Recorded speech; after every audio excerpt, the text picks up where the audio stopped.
So I have Desmos open here, and we're going to do a quick little exercise to just test the idea of being able to tell if we have a maximum curve or a minimum curve.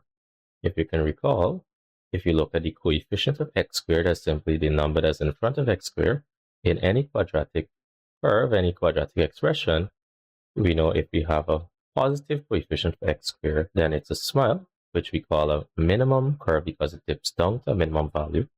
And if we have a negative coefficient for x squared, we have a frown, right? We know that negative people, they tend to frown more. Positive people, they tend to smile more. So a negative coefficient for x squared simply means that we have a frown, a maximum curve. All right, so I just have 4 examples here. First, we have x squared plus 5x plus 6. We just have to look at the coefficient of x squared to be able to determine if it's a maximum or minimum curve. So if you want, you can pause the video, have a quick look.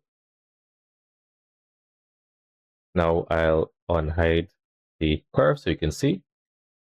Before I even do that, because we have x squared here, we understand that there's really a 1 as the coefficient of x squared. And so we can easily tell that because 1 is a positive number, we will actually have a minimum curve, right? So you see, indeed, it's a smile, right? Positive coefficient of x squared, we have a smile.